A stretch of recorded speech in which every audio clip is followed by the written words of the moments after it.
नमस्कार दोस्तों, 31 अक्टूबर 2020 के डेली एडिटोरियल डिस्कशन में आपका स्वागत है। देखते हैं आज कौन कौन से इंपॉर्टेंट एडिटोरियल्स डिस्कस करेंगे। पहला है time for a sponge cities mission in India. कुछ समय पहले आपको याद होगा दोस्तों, हैदराबाद में बहुत तेज बारिश हुई है। अभी भी हैदराबाद में ऐसी बहुत सी जगहें हैं जहां पे पानी भरा हुआ है, पानी निकला नहीं है, बारिश बंद हो गई है, बट हैदराबाद का जो ड्रेनेज सिस्टम है, जो डिस्चार्ज सिस्टम है, वो इतना ज्यादा खराब हो चुका है कि पानी को बाहर डिस्चार्ज करना मुश्किल हो रहा है। तो यहाँ पे ऑथर ने कुछ आइडियाज दिए हैं। Time for a sponge city, मतलब एक ऐसी सिटी बनाना जिसके पानी को आराम से डिस्चार्ज किया जा सके, जिसके पानी को ग्राउंड वाटर में पहुंचाया जा सके, ताकि गर्मियों के समय पे हम उस पानी का इस्तेमाल कर सके। मतलब कि पूरे इंडिया में सिटीज को किस हिसाब से बनाया जाए ताकि एक तो जब ज्यादा रेनफॉल हो तब हम उस डिस्ट्रक्शन को झेल पाए, दूसरा उस रेनफॉल के पानी को कुछ इस सस्टेनेबल तरीके से हम स्टोर कर पाएंगे, बाद में उसे इस्तेमाल कर पाए। तो इससे रिलेटेड कुछ पॉइंट्स बताए गए इस आर्टिकल में, इनको देखेंगे। नेक्स्ट आर्टिकल भी अच्छा है दोस्तों, the swings state skew in US electoral framework. आपको पता है यूएस में 50 स्टेट्स हैं, उनकी एक इलेक्टोरल कॉलेज बनती है 538 वोटर्स की, और उस इलेक्टोरल कॉलेज के बेसिस पे फाइनल प्रेसिडेंट चुना जाता है। तो होता ये है दोस्तों, जो आपके यूएसए के सारे वोटर्स हैं, वो सीधे सीधे डोनाल्ड ट्रंप या जो बाइडेन के लिए वोट नहीं करेंगे, वो पहले एक इलेक्टोरल कॉलेज के लिए वोट करेंगे। इसमें 538 इलेक्टर्स होंगे और ये 538 इलेक्टर्स डिसाइड करेंगे कि जो बाइडेन प्रेसिडेंट बनेंगे या डोनाल्ड ट्रंप प्रेसिडेंट बनेंगे। तो एक तरीके का इनडायरेक्ट इलेक्शन है। यहां पे कुछ ऐसे स्टेट्स हैं यूएसए में जो किसी भी तरफ स्विंग कर सकते हैं, डेमोक्रेटिक की तरफ भी स्विंग कर सकते हैं, रिपब्लिकन तरफ भी स्विंग कर सकते हैं। तो अगर वो रिपब्लिकन तरफ स्विंग कर गए तो डोनाल्ड ट्रंप बन जाएंगे प्रेसिडेंट, अगर वो डेमोक्रेट की तरफ स्विंग कर गए तो जो बाइडेन बन जाएंगे। तो यहाँ पे वो कौन से स्विंग स्टेट्स हैं जो यूएस प्रेसिडेंशियल इलेक्शंस को अफेक्ट कर सकते हैं और किस हद तक अफेक्ट कर सकते हैं, इसके बारे में इस आर्टिकल में बताया गया है, इसे देखेंगे। साइंस ऑफ मानसून, पूरी तरीके से मानसून हमारे देश से बाहर निकल चुका है। इस बार 8% ज्यादा बारिश हुई है पिछले साल, मतलब लॉन्ग पीरियड एवरेज देखा जाए। देखिए, देश में जितनी भी बारिश होती है 2010 से, मतलब एक लंबे टाइम पीरियड के लिए, 8 10 20 सालों के लिए एक लॉन्ग पीरियड एवरेज निकाला जाता है और उस एवरेज के हिसाब से डिसाइड किया जाता है कि हाँ भाई, एक साल में देश में इतनी बारिश हो रही है। अगर बात की जाए इस साल के मानसून की, 2020 के मानसून की, तो बारिश 8% ज्यादा है लॉन्ग पीरियड एवरेज के। और वहीं पे अगर आप 2019 की बात करो तो 10% ज्यादा थी। और ये काफी अच्छा बताया जा रहा है दोस्तों, क्योंकि पिछले 30 सालों में 5% ज्यादा भी नहीं हुई है लॉन्ग पीरियड एवरेज के। तो अगर आप लास्ट 30 साल का डाटा उठा के देखो, 1990 से लेकर 2020 तक का, तो 5% से ज्यादा नहीं बढ़ी है लॉन्ग पीरियड एवरेज की बारिश। लेकिन 2019 में बढ़ गई 10% और 2020 में बढ़ गई 8%। इसलिए कहा जा रहा है कि शायद ला लीना का भी इफेक्ट आ रहा है। अभी के लिए मानसून पूरी तरीके से विड्रॉ कर चुका है। मैं आपको बता दूं, इस साइंस ऑफ मानसून वाले आर्टिकल में कुछ भी ऐसा नहीं है जो अब तक मैंने आपको ना पढ़ाया हो, तो इसलिए मैं इस आर्टिकल को अलग से डिस्कस नहीं करूंगा, क्योंकि कुछ भी यहाँ पे एक्स्ट्राऑर्डिनरी, अच्छा या अलग, जो पहले मैंने आपको ना बताया वो बताया। इसमें सीधी सीधी बात बता रखी, जो साउथ वेस्ट मानसून है उसमें 75 से 80% ऑफ हमारे देश की रेनफॉल होती है। अब नॉर्थ ईस्ट मानसून आएगा, उसमें 10 से 12% रेनफॉल होगी। जो नॉर्थ ईस्ट मानसून है वो चेन्नई, आंध्र प्रदेश के कोस्टल इलाकों में बारिश करेगा, बे ऑफ बंगाल से पानी उठा के। ये सब मैंने पहले समझाया है, पहले की वीडियोस देखी जाके मेरी ज्योग्राफी की। फाइनल जो आर्टिकल आज हम डिस्कस करेंगे वो है टेरर इन नाइस। नाइस नाम का शहर है साउदर्न फ्रांस में, बहुत ही प्यारी सिटी है, लेकिन हर गलत वजह के लिए ये न्यूज में है। फिर से एक बहुत ही अनफॉर्चुनेट इवेंट देखने को मिल रहा है, जो मैंने कल आपके साथ कवर भी किया था करंट अफेयर्स में। एक टूनिशियन माइग्रेंट जो कि अभी अभी रिसेंटली एंट्री हुआ था फ्रांस में, उसने एक चर्च पे अटैक किया है और वहां पे एक लड़की की तो, एक और लेडी की तो गर्दन ही काट दी, बेहेड कर दिया, और 2 3 और लोगों की जान चली गई है। तो यहाँ पे इस्लामोफोबिया और इस्लामिस्ट टेररिज्म की बातें हो रही दुनिया भर में। और इमैनुअल मैक्रोन ने तो साफ साफ ये स्टेटमेंट दे दिया फ्रांस के प्रेसिडेंट ने कि इस्लाम इज इन क्राइसिस। इसके लिए इनको पूरी दुनिया भर ने क्रिटिसाइज भी किया। तो अभी के लिए इस आर्टिकल में बताया जा रहा है कि जो फाइट अगेंस्ट इस्लामिक टेररिज्म है, और मैं आपको एक बात बता दूं, इस आर्टिकल में यह भी क्लियर कट बताया जा रहा है कि ये जो रेडिकल एक्टिविटी करने वाले लोग हैं ये बहुत कम है मुस्लिम्स में। अगर मुस्लिम 100 हैं तो पॉइंट्स में परसेंट होगा इन लोगों का जो इस तरीके की हरकतें करते हैं, जिसकी वजह से पूरी की पूरी कम्युनिटी बदनाम होती है। तो मेजर पॉइंट इस आर्टिकल में बस यही बताया गया कि लॉन्ग टर्म में हमें इस्लामिक टेररिस्ट को तो एलिमिनेट करना है, बट साथ साथ जो बाकी मुस्लिम कम्युनिटी है उसको रेडिकलाइज करने से रोकना है। तो ये इस आर्टिकल में डिस्कस किया गया। 2 3 इंपॉर्टेंट पॉइंट्स देखेंगे। आगे बढ़ने से पहले दोस्तों, वीडियो पे लाइक का बटन, अगर अब तक आपने चैनल को सब्सक्राइब नहीं किया तो सब्सक्राइब कर लीजिए। मेरी हेल्प करने के लिए ज्वाइन बटन दबा के आप चैनल के मेंबर ही बन सकते हैं। कुछ और वीडियोस आपको अवेलेबल हो जाएंगी। साथ साथ दोस्तों इस लेक्चर की पीडीएफ के लिए टेलीग्राम को ज्वाइन कर लीजिए और इंस्टाग्राम पे फॉलो करके आप मैसेज करके अपने डाउट्स भी पूछ सकते हैं। क्या लिख रहा है यहाँ पे? The idea needs traction at a time when discussion on urban flooding only reduces problems to simple dichotomies. देखिए भाई, रेनफॉल की प्रॉब्लम बहुत रियल है और ये हमें अभी कुछ दिन पहले ही पता चली है, जब 3rd वीक ऑफ अक्टूबर में हैदराबाद में गजब की बारिश हुई, टॉरेंशियल रेनफॉल हुई, 50 से ज्यादा लोगों की मृत्यु हो गई है, हजारों की तादाद में घर टूट गए, डूब गए, बहुत सी चीजें यहाँ पे हुई हैं। और इस तरीके की जो बारिश है ना दोस्तों, वो केवल हैदराबाद में देखने को नहीं मिली है, चेन्नई में भी देखने को मिली है, गुरुग्राम में भी देखने को मिली है, मुंबई में तो तगड़ा पानी बरसता ही है। अब क्या इन सब चीजों को रोकने के लिए कुछ किया जा सकता है, उसी के बारे में इस आर्टिकल में बात की जा रही है। 21 सितंबर 2016 को, पहले कुछ स्टैटिस्टिक्स देख लेते हैं, 16 ईयर का रिकॉर्ड टूट गया। हैदराबाद में 16 सेंटीमीटर ऑफ रेनफॉल हो गई एक दिन में। तो 21 सितंबर 2016 में 16 साल पुराना रिकॉर्ड टूट गया। 16 सेंटीमीटर ऑफ बारिश हुई है आपकी एक सिंगल डे में। सितंबर 2017 में 450% का इंक्रीज हुआ था एवरेज रेनफॉल में। सितंबर 2019 में rainfall was the highest in 100 years, while in October it was 62% in excess। लेकिन अभी बात हो रही एक सिंगल डे की दोस्तों, ये ओवरऑल मंथ का डाटा बता रहा है। जैसे कि फॉर एग्जांपल अगर आप सितंबर 2017 की बात करो तो 450% का रेनफॉल का इंक्रीज था पूरे महीने में। सितंबर 2019 में रेनफॉल पूरे महीने की 100 साल में ज्यादा थी और अक्टूबर में 62% ज्यादा थी। लेकिन एक दिन 21 सितंबर 2016 को जबरदस्त रिकॉर्ड टूटा था। अब हम बात आते हैं अक्टूबर वाली हैदराबाद की बारिश। देखिए अक्टूबर 2020 वाली जो हैदराबाद की बारिश है, सेंचुरीज में अक्टूबर के महीने में हैदराबाद में इतनी बारिश नहीं हुई। सितंबर में तो चलिए होती है, बट अक्टूबर, चूंकि यहां पे जो भी डाटा दे रखा है वो सितंबर 2016, सितंबर 2017, सितंबर 2019 इन सब का दे रखा है। अक्टूबर 2020 की जो बारिश थी वो आज तक सेंचुरीज में अक्टूबर में हैदराबाद में इतनी बारिश नहीं हुई है। और इस बारिश के साथ हम लोग टैकल क्यों नहीं कर पाए? इस बारिश के साथ दोस्तों हम लोग इसलिए टैकल नहीं कर पाए क्योंकि पानी को सही समय पे डिस्चार्ज नहीं किया गया। ठीक है, the floods of October 2020 occurred because we did not discharge the water in time, and when we did discharge the water we did it in a sudden uncontrolled manner। यानी शुरुआत में जब पानी बरस रहा था तो थोड़ा थोड़ा करके पानी छोड़ना चाहिए था, पानी एकदम से छूटा। ठीक है ना, जो स्लूसेस थे, आपके गेट्स थे जो पानी के फ्लो को कंट्रोल करते हैं, वो टूट गए, पानी एकदम ब्लंटली बहने लगा, सारे के सारे बंड्स जो पानी को रेजिस्ट करने के लिए लगाए गए थे वो ब्रीच हो गए। कुल मिला के अनप्रेसिडेंटेड यहाँ पे डैमेज देखने को मिल रहा है। और अगर बात की जाए कि ऐसा हुआ क्यों, इसके होने के बहुत से कारण हैं। एक कारण यह है एंटीक्वेटेड इंफ्रास्ट्रक्चर। पहला कारण तो यही है कि पानी बहुत ज्यादा बरसा है। दूसरा, इनका जो इंफ्रास्ट्रक्चर है एंटीक्वेटेड है, बहुत ही ज्यादा पुराना है। सेंचुरी ओल्ड ड्रेनेज सिस्टम है, 1920s में इसको डेवलप किया गया था। 1920 का हैदराबाद और आज के हैदराबाद, इसमें बहुत फर्क है। पिछले 20 सालों में हैदराबाद का जो बिल्टअप एरिया है, जिस इलाके में सेटलमेंट्स बनाई गई वो 4 गुना बढ़ चुका है। ये हर सिटी के साथ होता है दोस्तों। हर सिटी का एक कोर एरिया होता है जो पहले डेवलप होता है। जैसे अगर आप मुंबई की बात कर लो तो मुंबई में साउथ मुंबई है, बाद में उसके पेरिफेरी के एरियाज भी डेवलप होते जाते हैं। तो मुंबई में कल्याण, उसके साथ साथ आपका नवी मुंबई, ये सब भी डेवलप होता गया। Same goes for Hyderabad. Hyderabad में पहले एक कोर एरिया था, बाद में वो एरिया फैलता चला गया। और अभी के लिए आखिरी 20 सालों में जो बिल्टअप एरिया है हैदराबाद का, 4 गुना हो गया। प्रॉब्लम यह है कि इस बिल्टअप इलाकों में हम लोगों ने फ्लड्स के साथ डील करने के लिए प्रॉपर स्ट्रक्चर्स को, प्रॉपर बेसिन प्लानिंग को हमने किया नहीं। ओके, दूसरी बात, फ्लड्स जब आते हैं ना, बारिश जहां पे होती है वो अलग अलग जगहों पे होती है। जैसे कि 1908, 2001 और 2005 में जिन जगहों पे फ्लड आए थे, 2020 में उनसे अलग जगहों पे फ्लड आए हैं। तो ओवरऑल यहां पे ये भी बोलने की कोशिश कर रहा है ऑथर की जब अगर आप फ्लड्स को रोकने के लिए कोई इंफ्रास्ट्रक्चर बना रहे हो तो वो हर जगह बनाओ। 2020 के फ्लड्स इस जगह पे आए हैं अक्टूबर में, जहां पे फ्लड्स को रोकने के लिए प्रॉपर इंफ्रास्ट्रक्चर मौजूद था ही नहीं।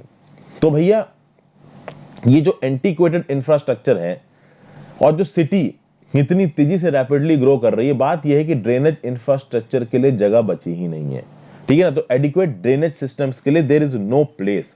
क्योंकि भैया जगह वैसे ही कम है, हमारी जो सिटीज है वहां रहने के लिए कम जगह है, लोग 1 BHK 2 BHK ढूंढते रह जाते हैं रहने के लिए, और पानी को निकालने के लिए जगह ढूंढना, पानी को अब्सॉर्ब करना, होल्ड करना, डिस्चार्ज करना, इसके लिए प्रॉपर सिस्टम है ही नहीं। अभी इसके लिए प्रॉपर सिस्टम चाहिए तो करें क्या? एक जो सबसे बेस्ट चीज है इस चीज को रोकने के लिए वो है हम लोग अपने वेटलैंड्स को प्रॉपर तरीके से मैनेज करें। अर्बन इलाकों में क्या होता है दोस्तों, वेटलैंड का इंक्रोचमेंट हो जाता है। वेटलैंड आप समझते हो ना, मान लीजिए शहर के बीच में कोई लेक है या कोई वाटर बॉडी है, उसके आसपास मतलब उस वाटर बॉडी के आउटर पेरिफेरी में कुछ गीला इलाका होगा जहां पे जमीन भी होगी और जहां पे थोड़ा पानी भी होगा, उसको बोला जाता है वेटलैंड। वेटलैंड बहुत इंपॉर्टेंट होते हैं दोस्तों, क्योंकि जो लोकल कम्युनिटीज होती है ना शहर की, वो वेटलैंड पे बहुत हद तक डिपेंडेंट होती हैं, किसके लिए, लकड़ियों के लिए, मेडिसिनल क्रॉप्स के लिए, फिशिंग के लिए। तो वेटलैंड्स इंपॉर्टेंट होते हैं। लेकिन आज की डेट में जो सिटीज है मुंबई हैदराबाद जैसी, वहां पे वेटलैंड के लिए ज्यादा स्कोप रह नहीं गया है। इंक्रोचमेंट हो रहा है, उस पर बिल्डिंगें बनाई जा रही हैं, बड़े बड़े इंफ्रास्ट्रक्चर प्रोजेक्ट्स बनाए जा रहे हैं और वेटलैंड्स उड़ते जा रहे हैं। तो जरूरी यह है कि वेटलैंड को कंजर्व किया जाए और उसमें लोकल इकोसिस्टम्स, लोकल कम्युनिटीज को वहां पे इन्वॉल्व किया जाए ताकि वो अपनी फिशिंग फार्मिंग करते रहे। तो इससे जो नेचुरल लैंडस्केप है वो बना रहेगा। पहली चीज तो ये है। दूसरी चीज, अगर आपको अर्बन फ्लड्स को रोकना है तो सिर्फ म्युनिसिपल कॉर्पोरेशन से काम नहीं हो पाएगा। म्युनिसिपल कॉर्पोरेशन, स्टेट गवर्नमेंट, चलिए ठीक है, ये इनका मेजर रोल है, जो कुछ भी करना है इनको ही करना है, सही बात है ये। लेकिन कहीं ना कहीं सिविल सोसाइटी को भी इन्वॉल्व होना पड़ेगा और सिविल सोसाइटी से ज्यादा लोगों को इन्वॉल्व होना पड़ेगा। तो municipal authorities, state government, civil societies, non governmental organisations, लोगों को मिलकर काम करना पड़ेगा, तभी आप रोक पाओगे। तो we need a mission that mitigates flood risk and provides a pathway to water security. और इसके लिए जो आइडिया निकल के आता है वो है भैया स्पॉन्ज सिटी। स्पॉन्ज सिटी का मतलब ये है कि हम अपनी सिटीज को इतना परमिएबल बना दें, इतना ट्रांसपेरेंट बना दें कि जब उनके पास पानी गिरे तो वो पानी को सस्टेनेबल तरीके से होल्ड कर सकें और फिर जब पानी की कमी हो तो उसी पानी को इस्तेमाल कर सकें। तो स्पॉन्ज सिटी क्या होती हैं? ऐसी सिटीज होती हैं जो रेन वाटर को एब्जॉर्ब कर सके और वो absorb rain water naturally soil से फिल्टर होके उस सिटी के अर्बन अंडरग्राउंड एक्विफायर्स को, ग्राउंड वाटर एक्विफायर्स को रिचार्ज कर सके और बाद में इसी ग्राउंड वाटर से हम पानी को एक्सट्रैक्ट कर सके। तो अगर हम ऐसा कर पाते हैं, अगर हम ये स्पॉन्ज सिटीज बना पाते हैं, तो हमारे ग्राउंड वाटर जो एक्विफायर्स है रिचार्ज हो जाएंगे और फिर हम उनसे पानी एक्सट्रैक्ट कर सकते हैं। अर्बन सबमर्सिबल पंप्स के थ्रू, अर्बन वेल्स के थ्रू इस पानी को बहुत आसान से ट्रीट करके जो म्युनिसिपैलिटी है वो सिटी की वाटर सप्लाई में फीड कर सकती है। और इसमें बहुत सारी चीजें पैरेलली करानी पड़ेंगी। Open green spaces, interconnected waterway, channels and ponds across neighbourhoods, मतलब कि पानी नेचुरली डिटेन हो, फिल्टर होके अंडरग्राउंड वाटर को भर दे। साथ साथ ओपन ग्रीन स्पेसेस इन्हीं पानी के दम पे मेंटेन किए जाएं, इंटरकनेक्टेड वाटरवेज हो, पानी को निकाल के एक जगह से लेके दूसरी जगह तक सप्लाई कर पाना, ये सब चीजें आसान हो। मतलब कहा जा रहा है कि पूरी की पूरी जो अर्बन प्लानिंग है वो कंसोलिडेटेड तरीके से होनी चाहिए और इसके लिए urban ecosystems, biodiversity, newer cultural and recreational opportunities सब पैदा होंगी। और ये कैसे हो सकता है? क्या इसके लिए हमारे पास कोई स्कीम है? ऑलरेडी बहुत से अर्बन मिशन चल रहे हैं। Atal mission for rejuvenation and urban transformation, इसके अंदर ये किया जा सकता है। हृदय के अंदर नेशनल हेरिटेज सिटी डेवलपमेंट और ऑगमेंटेशन योजना, ये बहुत पुरानी स्कीम से 5-6 साल पुरानी स्मार्ट सिटीज मिशन। तो इन मिशन के अंदर ये सारी चीजें करी जा सकती हैं जो ऑथर बोल रहा है, बट करी नहीं जा रही हैं। कहीं ना कहीं हम लोग की जो एक्सेसिव लैंड यूटिलाइजेशन की पॉलिसी है वो ओवरऑल पूरे के पूरे एफर्ट्स को बर्बाद कर रही है। तो वेटलैंड पॉलिसी को इंपॉर्टेंट करना जरूरी है। उसके बाद वाटरशेड मैनेजमेंट बहुत जरूरी है। अब आप बोलोगे कि वाटरशेड क्या होता है? कभी कभी लोग समझ नहीं पाते कि वाटरशेड होता क्या है। मैं आपको बताता हूं दोस्तों। ये देखिए, यहां से एक रिवर बहती हुई आ रही है, ठीक है, ये ऐसी रिवर बहती यहां से ऐसे ऐसे जा रही है और भर जाके समुद्र में जुड़ जाएगी। अब इस रिवर से बहुत सी स्ट्रीम्स निकली हुई, जैसे यहां निकल रखी है एक स्ट्रीम, यहां निकल रखी है एक स्ट्रीम, एक इधर निकल रखी है, एक इधर निकल रखी पानी है। ओवरऑल ये जो रिवर है ना, इसका पानी जितने इलाके को अफेक्ट करेगा उस इलाके को आप वाटरशेड बोलोगे। यानी ये वाटरशेड का डिवाइड दिख रहा है, ये यहां पे दिख रहा है और ये यहां पे दिख रहा है। मतलब कि इस बीच की रिवर के चलते ये जो पूरा का पूरा इलाका है, यहां तक इस रिवर के पानी को हम पहुंचा सकते हैं, या यानी कि यहां तक इस रिवर के पानी का इफेक्ट पड़ता है। तो ये पूरा का पूरा इलाका कहलाया जाता है वाटरशेड। और वाटरशेड मैनेजमेंट इसी इलाके को मैनेज करने की बात होती है कि भाई इस इलाके में जहां पे इस नदी का पानी पहुंच रहा है, इसको हम प्रॉपर तरीके से मैनेज कर सकें ताकि इलाके में प्रॉपर तरीके से पानी का यूटिलाइजेशन हो, सबको पानी मिल भी जाए, ठीक है ना, हमारे प्लांट्स वगैरह की भी ग्रोथ हो, पानी की कमी भी ना पड़े, साफ भी रहे। दिस इज बेसिकली आपका वाटरशेड मैनेजमेंट। तो वाटरशेड मैनेजमेंट करने की जरूरत है। तो municipalities, metropolitan development authorities, national disaster management authorities, irrigation department, municipal corporation, सबको इन्वॉल्व होना पड़ेगा इस फ्लड जैसी चीजों को बनाने के लिए। तो पहली चीज तो आपको क्या करनी पड़ेगी? Watershed management. अभी क्या होता है कि इस वाटरशेड में जब कोई सिटी आ जाती ना, पूरा का पूरा वाटरशेड मैनेजमेंट तबाह हो जाता है, बर्बाद हो जाता है। फिर सब लोग सिटी पे ध्यान देने लगते हैं, सिटी के अंदर डेवलपमेंट पे ध्यान देने लगते हैं, वहां से पैसा आने लगता है, उस पर ध्यान देने लगते हैं, वाटरशेड मैनेजमेंट सब लोग भूल जाते हैं। फिर एक चीज होती है टेरेन अल्टरेशन।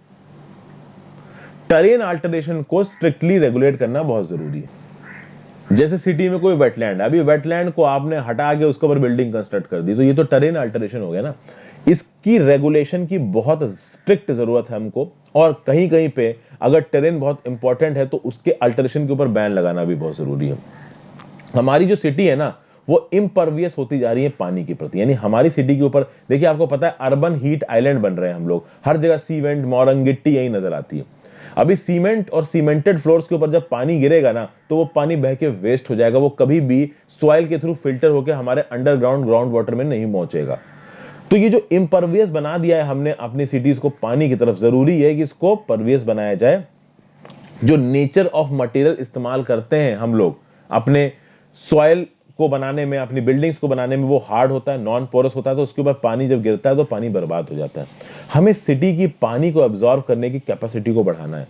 तो अगर हम किसी जगह पे सीमेंटेड फ्लोर्स बना भी रहे हैं जहां पे पानी को पूरी तरीके से स्टोर ना किया जा सके, मतलब अंडरग्राउंड में ना पहुंचाया जा सके, तो कुछ इस तरीके से बनाइए उन बिल्डिंग्स को, पानी फ्लो करके किसी एक दूसरी ऐसी जगह पे पहुंचे जहां पे सॉइल हो, जिसके थ्रू अंडरग्राउंड एक्विफायर्स को हम लोग रिचार्ज कर सकें। यानी नए पोरस मटेरियल्स और टेक्नोलॉजीज का प्रयोग करना चाहिए एक मैसिव स्केल पे, ताकि जितना पानी बरस रहा है उससे हम अंडरग्राउंड सिस्टम को रिचार्ज कर सकें। इन टेक्नोलॉजीज के नाम है bioswales, retention systems, permeable material for roads and pavements, drainage systems which allow storm water to trickle into the ground, green roofs and harvesting systems in buildings. तो इन तरीके की चीजों को करके पानी को हम लोग टैकल कर सकते हैं, साथ साथ फ्लडिंग को भी हम लोग बहुत हद तक अरेस्ट कर सकते हैं, रोक सकते हैं। तो बातें तो अच्छी अच्छी बताई हैं, लेकिन ये सब डिपेंड करता है हमारी सरकार पे, और हमारी सरकार बहुत तेजी से चीज करती नहीं, क्योंकि हमारी सरकार का सीधा सीधा सीन है, जो बड़ी बड़ी सिटीज हैं वो इकोनॉमिक इंजन्स होती हैं स्टेट की और देश की। अभी उन इकोनॉमिक इंजन्स में अगर आप इस तरीके की चीजें लेके आने लगोगे तो ऑब्वियस सी बात है पैसों का नुकसान हो सकता है, इसलिए सरकार इन सब चीजों के बारे में सोचती नहीं है। अभी रोज तो फ्लड आता नहीं है, फ्लड एक बार आता है, उसके लिए कमेटी बना दी, सब कुछ कर दिया, और बाद में भूल गए कि हाँ भाई फ्लड मैनेजमेंट करना था, फिर से इकोनॉमी उसी रास्ते पे चलने लगी। तो इस तरीके की चीजें इंडिया में बहुत होती हैं, अभी बहुत समय लगेगा इनको सुधरने में। अब बात करते हैं the swing state skew in the US electoral framework. सबसे पहले तो दोस्तों आपको यहां पे समझना जरूरी है कि यूएस इलेक्शंस होते कैसे। तो यूएस इलेक्शंस होते कैसे, इसके लिए मैंने देखी एक वीडियो बनाई थी, can Trump still beat Biden.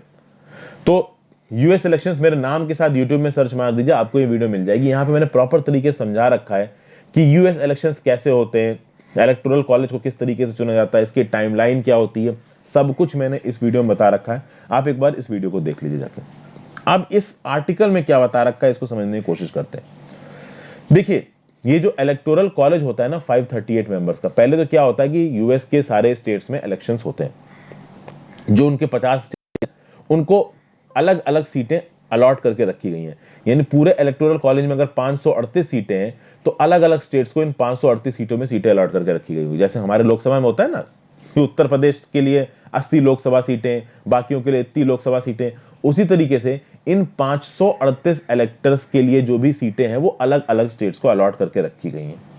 ठीक है, पहली चीज तो ये हो गई। जैसे कि फॉर एग्जांपल कैलिफोर्निया नाम का जो स्टेट्स है उसको 55 इलेक्टर्स अलॉट किए गए। अभी 538 में अगर आपको मेजॉरिटी चाहिए तो आपको कितने चाहिए, 269 नहीं 270, क्योंकि जिसके पास 270 है उसके पास क्लियर मेजॉरिटी है 538 में। और 538 में जो पार्टी को भी 200, जो कैंडिडेट को भी 270 लोग सपोर्ट कर देते हैं वो जीत जाता है यूएस इलेक्शंस। यही पूरा का पूरा गेम है आपका डोनाल्ड ट्रंप का और जो बाइडेन का। तो वहां पे भी चलता है first pass the post voting system, हमारे यहां भी यही चलता है, यूएस में भी चलता है। This is a plurality voting system, जहां पे एक कॉन्स्टिट्यूएंसी के अंदर जो कैंडिडेट सबसे ज्यादा इलेक्शन जीत जाएगा वो पूरी की पूरी कॉन्स्टिट्यूएंसी को जीत जाएगा। जैसे लोकसभा की कॉन्स्टिट्यूएंसी में मान लीजिए लखनऊ में इलेक्शंस चल रहे हैं और 2 लाख लोगों ने वोट डाले, ठीक है। अभी 2 लाख लोगों में से 80,000 लोगों ने बीजेपी की कैंडिडेट को सिलेक्ट किया, 40,000 ने कांग्रेस को किया, बाकी पार्टी ने कुछ कुछ कर दिया, लेकिन 2 लाख में से मेजॉरिटी वोट्स किसको मिले, 80,000 बीजेपी वाले को। अब आप देखिए 2 लाख की पूरी मेजॉरिटी वाले वोट नहीं मिले बीजेपी वाले को, लेकिन बीजेपी वाले को अगर सबसे ज्यादा वोट मिल गए तो इस कॉन्स्टिट्यूएंसी से कौन जीत गया? वो बीजेपी का कैंडिडेट जीत गया। मतलब सिंपल चीज है दोस्तों, first pass the post system. आपने उस कॉन्स्टिट्यूएंसी के अंदर 50% से वोट ज्यादा वोट लाए या नहीं लाए, इससे कोई फर्क नहीं पड़ता। आप सबसे ज्यादा लाए, यानी आपके सामने उस कॉन्स्टिट्यूएंसी में जो भी कॉम्पिटिटर्स थे उनसे ज्यादा आपको वोट मिले, तो आप इलेक्शन जीत गए, आप मेंबर ऑफ पार्लियामेंट बन गए। कुछ इस तरीके से यूएस में भी होता है। यूएस में मान लीजिए कि कैलिफोर्निया में 55 इलेक्टर्स हैं। अब इन 55 इलेक्टर्स में कुछ लोग डेमोक्रेट्स को सपोर्ट करेंगे, कुछ रिपब्लिकन को सपोर्ट करेंगे। 55 का मेजॉरिटी कितनी हो जाएगी? 28, ठीक है ना। अब इस कैलिफोर्निया के 55 में से अगर आप मान लीजिए 28 सपोर्ट कर जाते हैं किसको? जो बाइडेन को, तो पूरा का पूरा कैलिफोर्निया उसको मिल जाएगा। ये स्विंग स्टेट्स होते हैं। स्विंग स्टेट्स मतलब कि कुछ ऐसे स्टेट्स जिनका पता नहीं है कि वो रिपब्लिकन की साइड जाएंगे या डेमोक्रेट की साइड जाएंगे, और एंड टाइम पे जो बड़े बड़े स्टेट्स हैं अगर एक साइड से दूसरी साइड खिसक गए तो वो पूरे के पूरे यूएस के प्रेसिडेंशियल आउटकम को डिसाइड कर जाते हैं। तो जैसा कि मैंने आपको बताया, यूएस का जो इलेक्टोरल कॉलेज होता है वहां पे 538 इलेक्टर्स होते हैं, जिसमें एब्सोल्यूट मेजॉरिटी 270 की 270 चाहिए इलेक्शन को जीतने के लिए, ठीक है ना। अब जो हर स्टेट होता है यूएसए में, उसको 2 इलेक्टोरल वोट्स मिलते हैं यूएस सेनेटर्स के। आपको पता है कि जो उनका टॉप हाउस है, अपर हाउस है, जिसको सेनेटर बोलते हैं, वहां पे हर स्टेट से 2 लोग आते हैं। ओवरऑल ये जो आपकी सेनेट है उसकी मेंबरशिप होती है 100। बाकी जो स्टेट के अंदर हाउस ऑफ रिप्रेजेंटेटिव्स के मेंबर मिलते हैं, जहां पे कैलिफोर्निया के पास 55 है, अलास्का के पास केवल 3 है। ये स्टेट्स एंड टाइम पे जिसकी तरफ भी घूमेंगे वही जीतेगा। इसके कुछ एग्जांपल्स देखने को मिलते हैं दोस्तों। US president Donald Trump versus Hillary Clinton, 2016 के यूएस के इलेक्शंस। हिलरी क्लिंटन को ओवरऑल पूरे यूएसए में डोनाल्ड ट्रंप से ज्यादा वोट्स मिले थे। डोनाल्ड ट्रंप के वोट्स हिलरी क्लिंटन के वोट से 2.1% कम थे। आप सोचिए, हिलरी क्लिंटन को ओवरऑल ज्यादा वोट्स मिले डोनाल्ड ट्रंप से, लेकिन उसके बाद जब इलेक्टोरल वोट्स पड़े तो डोनाल्ड ट्रंप को हिलरी क्लिंटन से 77 ज्यादा मिल गए। मतलब कि यहां पे लोग डायरेक्टली डोनाल्ड ट्रंप या हिलरी क्लिंटन के लिए वोट नहीं डाल रहे हैं। यहां पे जो लोग हैं वो एक इलेक्टोरल कॉलेज के लिए वोट डाल रहे हैं, और उस इलेक्टोरल कॉलेज में जो 270 की मेजॉरिटी ले जाएगा 538 में, वो बन जाएगा प्रेसिडेंट। तो हिलरी क्लिंटन के पास ओवरऑल यूएस में ज्यादा वोट्स थे, डोनाल्ड ट्रंप के पास कम थे। बट फाइनली जब इलेक्टोरल कॉलेज की वोटिंग हुई, डोनाल्ड ट्रंप के पास 77 ज्यादा आ गए हिलरी क्लिंटन से, और डोनाल्ड ट्रंप बन गए राष्ट्रपति। कुछ ऐसा ही आपका पहले हुआ था 2000 में, जो जॉर्ज डब्ल्यू बुश जीते थे। केवल 5 इलेक्टोरल वोट से जॉर्ज डब्ल्यू बुश 2000 में यूएस इलेक्शंस को जीत गए थे, और उनके अपोजिशन कैंडिडेट के अगेंस्ट उनका जो वोट शेयर था वो 0.51% कम था। यानी जॉर्ज डब्ल्यू बुश के अगेंस्ट जो कैंडिडेट थे उनको उनसे ज्यादा वोट मिले थे, लेकिन इलेक्टोरल कॉलेज में जॉर्ज डब्ल्यू बुश को 5 वोट ज्यादा मिल गए। इस तरीके की चीजें केवल यूएस में नहीं होती, इंडिया में भी होती हैं। 2018 में कर्नाटका असेंबली इलेक्शंस में भारतीय जनता पार्टी को 26 सीटें ज्यादा मिली कांग्रेस से, लेकिन भारतीय जनता पार्टी को ओवरऑल उस स्टेट में 1.8% कम वोट्स मिले थे कांग्रेस में। अभी proportional representation by single transferable vote वाला सिस्टम होता ना, तो यहां पे बीजेपी एडवांटेज में नहीं आती, लेकिन यहां पे first pass the post system है। तो भले ही भारतीय जनता पार्टी को ओवरऑल कम वोट मिले हैं कांग्रेस से, लेकिन कॉन्स्टिट्यूएंसी वाइज अगर वो वोटिंग जीत रहे हैं तो 26 सीट ज्यादा लेके उन्होंने सरकार बना ली कर्नाटका में। कुछ ऐसी चीज मध्य प्रदेश के इलेक्शन में हुई। मध्य प्रदेश के इलेक्शन में कांग्रेस ने 5 सीटें ज्यादा जीती बीजेपी से, जबकि बीजेपी का जो वोटिंग शेयर था ओवरऑल वो कांग्रेस से 0.13% ज्यादा था। ओवरऑल मध्य प्रदेश में लोगों ने बीजेपी को ज्यादा वोट दिया था। तो ये चीजें हो रही हैं यहां पे। अब यहां बात हो रही है स्विंग स्टेट्स की। रिपब्लिकन और डेमोक्रेट 2 इंपॉर्टेंट पार्टी हैं यूएसए में, और इन पार्टीज का होल्ड है अलग अलग यूएस के स्टेट्स में। तो यूएस में देखिए बहुत सारे ऐसे स्टेट्स हैं जो या तो डेमोक्रेट को ही सपोर्ट करेंगे या रिपब्लिकन को ही सपोर्ट करेंगे, लेकिन इनके अलावा कुछ ऐसे स्टेट्स निकल के आते हैं जिनको बोला था स्विंग स्टेट्स, जो किसी भी वक्त किसी की तरफ भी घूम सकते हैं। इसमें Florida, Pennsylvania, Ohio, Georgia, north Carolina, Arizona, Wisconsin, ये सब इसमें आते हैं। तो ये ऐसे स्टेट्स हैं जो एंड टाइम पे जिसकी तरफ भी घूम जाएंगे वो इलेक्शन जीत जाएगा। अब यूएस प्रेसिडेंशियल इलेक्शन में अगर पॉपुलर चीजें देखी जाए तो यही देखने में आ रहा है कि भाई जो बाइडेन जीतेंगे, बट एंड टाइम पे कुछ भी हो सकता है। अगर स्टेट्स इधर से उधर खिसक गए, कुछ खिचड़ी पक गई एंड टाइम पे, क्योंकि यहां पे देखिए ये जो बाइडेन है और डोनाल्ड ट्रंप है, उनको इन्फ्लुएंस करना है 538 लोगों को। 538 लोगों को इन्फ्लुएंस किया जाता है। यूएस की 35 करोड़ की आबादी को इन्फ्लुएंस नहीं किया जाता है, बट यूएस के सिस्टम में एक चीज देखी गई है कि इनडायरेक्ट इलेक्शंस हो रहे हैं। इलेक्शन हो रहे हैं इन 538 इलेक्टर्स के लिए, और फिर ये 538 इलेक्टर्स डिसाइड करेंगे कि प्रेसिडेंट कौन बनेगा। तो यूएस प्रेसिडेंट्स को इन 538 इलेक्टर्स को अफेक्ट करना है, और 538 इलेक्टर्स में भी कुछ पर्टिकुलर स्विंग स्टेट्स को अफेक्ट करना है।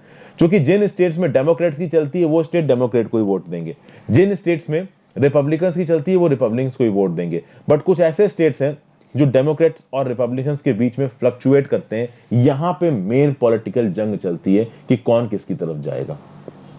अब बात करते हैं टेरर इन नाइस की। भैया एक बहुत ही अनफॉर्चुनेट इंसिडेंट नाइफ अटैक हुआ है southern French city of nice में। 3 लोगों की जानें चली गई हैं और बहुत सारे लोगों को चोट भी लग गई है, एक टीचर की। तो देखिए यहां पे भी बिहेडिंग हुई है, और एक स्कूल टीचर की बेहेडिंग पेरिस में भी हुई थी कुछ 2 हफ्ते पहले। तो ये जो नाइस का अटैकर था, ये एक टूनिसियन आदमी था 21 साल का, ठीक है। ये अभी जिंदा बचा हुआ है, ये हॉस्पिटल में एडमिट है। फ्रांस में, यूरोप में सबसे ज्यादा मुस्लिम्स रहते हैं, जो मुस्लिम कम्युनिटी है फ्रांस की वो लार्जेस्ट है। अभी इस्लामिक टेररिज्म यहां पे देखा गया, इसकी बहुत सी वजह बताई गई है। सिविलाइजेशनल क्लैशेज हो रहे हैं, मैंने आपको करंट अफेयर्स में बताया था कि जो फ्रांस की ओवरऑल डेमोक्रेटिक वैल्यूज हैं और कहीं ना कहीं जो कंजर्वेटिव अप्रोच है वहां की इस्लामिक सोसाइटी, वो कहीं ना कहीं मैच नहीं कर पा रही है। उसके साथ साथ एक और जो सबसे बड़ा इशू है कि फ्रांस की एक सैटिरिकल मैगजीन है चार्ली हेब्डो, उन्होंने प्रॉफिट मोहम्मद के कुछ कैरिकेचर्स को पब्लिश कर दिया गलत तरीके से। अभी चार्ली हेब्डो मैगजीन के हेडक्वार्टर्स पे पहले भी अटैक हो चुका है, चार्ली हेब्डो वाला भी मानने पे तैयार नहीं, वो बार बार प्रॉफिट मोहम्मद के जो अनवांटेड पोस्टर्स हैं उनको छापते रहते हैं। बट बात ये है कि फ्रांस में ये जो चार्ली हेब्डो मैगजीन काम करती है और जो बाकी लोग काम करते हैं, इनका क्या लॉजिक है? इनका लॉजिक ये है कि देखिए, आप हमें डरा के हमें चुप नहीं करवा सकते हो। धर्मों को क्रिटिसाइज करने की बात है तो चार्ली हेब्डो बोलता है कि हमने केवल प्रॉफिट मोहम्मद के नहीं, हमने हर धर्म के कंट्रोवर्शियल पोस्टर्स निकाले हैं, तो हमको क्रिटिसाइज करने का हक है। तो हम अगर आपको क्रिटिसाइज कर रहे हैं तो इसका मतलब ये नहीं कि आप हमको पकड़ के मारने लगोगे। जो मुस्लिम कम्युनिटी के लोग हैं जो ज्यादा ही रेडिकलाइज हो रखे हैं, मैं आपको सब बता दूं, सब रेडिकलाइज नहीं है, कुछ लोग यहाँ पे रेडिकलाइज है, वो ये बोल रहे हैं कि आप ये मत करिए, आप करोगे तो ये होगा। तो ये एक सिविलाइजेशनल क्लैश में निकल के आ रहा है। अब मैं आपको एक चीज बताऊं, दुनिया भर के जो धर्म है, आप क्रिश्चियन धर्म की बात कर लीजिए, आप हिंदू धर्म की बात कर लीजिए, सिख धर्म की बात कर लीजिए, मुस्लिम धर्म की बात कर लीजिए। हिंदू धर्म की देवी देवताओं को बहुत मजाक उड़ाया जाता है, उल्टी सीधी उनकी फोटो ही छापी जाती है दुनिया भर में। क्रिश्चियन धर्म के जो देवी देवता, जो भी उनकी जीसस क्राइस्ट है, उनका बहुत मजाक उड़ाया जाता है, जबरदस्त उनको क्रिटिसाइज किया जाता है, लेकिन उसका इतना रेडिकल रिस्पॉन्स नहीं जाता है। लेकिन इस्लाम धर्म में जब प्रॉफिट मोहम्मद के अगेंस्ट कुछ कहा जाता है तो उसका बहुत तगड़ा रेडिकल रिस्पॉन्स जाता है। और चार्ली हेब्डो के जो एडिटर्स हैं, उनका यही बोलना है कि भाई हमें तो डेमोक्रेसी में रहते हुए क्रिटिसाइज करने का हक है, तो आप भी पीसफुल तरीके से हमारे एक्शंस को अगेंस्ट करिए। लेकिन यहाँ पे पीस नहीं हो रहा है, यहाँ पे बहुत ज्यादा वायलेंस हो रहा है, और इस वायलेंस को रोकने की जरूरत है। क्योंकि एंड में जो इसका रिजल्ट निकल के आ रहा है ना, वो पोलराइजेशन है। फ्रांस में जो लोग रहते हैं वो कहीं ना कहीं मुस्लिम पॉपुलेशन के अगेंस्ट अब पोलराइज होते नजर आ रहे हैं। उनको ऐसा लग रहा है कि भाई इनसे बच के रहना पड़ेगा, नहीं तो हम प्रॉब्लम में, नहीं तो हम खतरे में। अभी इस तरीके का पोलराइजेशन बहुत खतरनाक है, एक सिविलाइजेशनल क्लैश का फॉर्म ले रहा है ये चीज। और सिविलाइजेशनल क्लैश केवल फ्रांस के लिए खतरनाक नहीं है, ये पूरी दुनिया के लिए खतरनाक है। इसलिए यहां पे एक तगड़े सिक्योरिटी रिस्पांस की जरूरत है, और फ्रांस के प्रेसिडेंट ने कहा भी कि भैया हम 7,000 सिक्योरिटी फोर्सेस को डिप्लॉय करेंगे। लेकिन प्रॉब्लम दोस्तों ये है कि जो इस्लामिक टेररिस्ट होते हैं, और मैं आपको ये बता दूं, ये माइनॉरिटी में है। ज्यादातर जो मुस्लिम्स हैं वो नहीं इन सब चीजों में बवाल करते हैं। द फाइट अगेंस्ट जिहादिस्ट, ये जो लड़ाई है वो जिहादिस्ट के अगेंस्ट है, जो जगह जगह पे जाके बम फोड़ रहे हैं, उल्टी सीधी बातें कर रहे हैं। This is a fight against jihadist. और jihadist is a minuscule minority. जो दुनिया भर के मुस्लिम्स हैं, ठीक है, वो पीसफुली ही रह रहे हैं, इनके अंदर से कुछ एक छोटी सी माइनॉरिटी निकल के आती है जो इस तरीके के काम करते हैं, जिसके चलते पूरी की पूरी कम्युनिटी के अगेंस्ट पोलराइजेशन सोसाइटी में बढ़ता है। इसी पोलराइजेशन को रोकने की जरूरत है। ये जो इस्लामिक टेररिस्ट है, ये अल कायदा और इस्लामिक स्टेट की आइडियोलॉजी से ड्रिवन है। कहीं ना कहीं इन टेररिस्ट को ऐसा लगता है कि क्रिश्चियनिटी वर्सेस इस्लाम ये क्लैश ऑफ सिविलाइजेशन है, और इस क्लैश ऑफ सिविलाइजेशन में हमको इन अपोजिशन के लोगों को हराना है, और इसके लिए वायलेंस करने के लिए भी तैयार है। तो ये आइडियोलॉजी डेंजरस है। अभी इस आइडियोलॉजी को काउंटर करते वक्त स्टेप्स को इस तरीके से लेना है कि इस्लामोफोबिया ना फैल जाए, फ्रांस के लोगों को, जो बाकी मुस्लिम जनता है फ्रांस की, उससे ना डर लगने लगे। और यही सबसे बड़ा चैलेंज है फ्रांस प्रेसिडेंट इमैनुअल मैक्रोन को। मैक्रोन साहब को जिहादिस्ट को एलिमिनेट करना है, लेकिन पूरी की पूरी फ्रांस पॉपुलेशन को पोलराइज नहीं होने देना है, नहीं तो प्रॉब्लम हो जाएगी, पूरे देश भर में बवाल मच जाएगा, ना केवल फ्रांस में, पूरी दुनिया में। और इसका सबसे तगड़ा एग्जांपल ये है कि जब मिस्टर मैक्रोन ने बोला इस्लाम इज इन क्राइसिस, तो भाई इनको काफी क्रिटिसाइज किया गया पूरी दुनिया भर में। इसीलिए बात यह कि जो फ्रेंच डेमोक्रेटिक वैल्यूज हैं, इनको मुस्लिम्स के अगेंस्ट लेके नहीं आना है, केवल उन जिहादिस्ट के अगेंस्ट लेके आना है जो इस तरीके के काम कर रहे हैं, बम फोड़ रहे हैं, जो कि गलत है। तो यहां पे जो फाइट है वो सिविलाइजेशनल वैल्यूज के लिए, डेमोक्रेसी के लिए, सेक्युलरिज्म के लिए, फ्रीडम के लिए, इक्वालिटी के लिए है। रेडिकल इस्लामिज्म के अगेंस्ट है। वो रेडिकल इस्लामिज्म कुछ लोग फॉलो करा रहे हैं, उनको रोकने की जरूरत है, ना कि सारे के सारे मुस्लिम्स को पोलराइज करने की जरूरत है। क्योंकि ये जो रेडिकल इस्लाम को प्रमोट करने वाले लोग हैं ना, इन्होंने अब अपने आप को मॉडर्न वेपन्स के साथ इक्विप कर लिया। तो पूरी दुनिया के लिए जरूरी है कि फ्रांस इस लड़ाई को जीते, नहीं तो प्रॉब्लम बढ़ सकती है। तो ये था आज का एनालिसिस दोस्तों। आई होप आपको पसंद आया होगा। वीडियो को लाइक और शेयर किए बिना मत जाइएगा।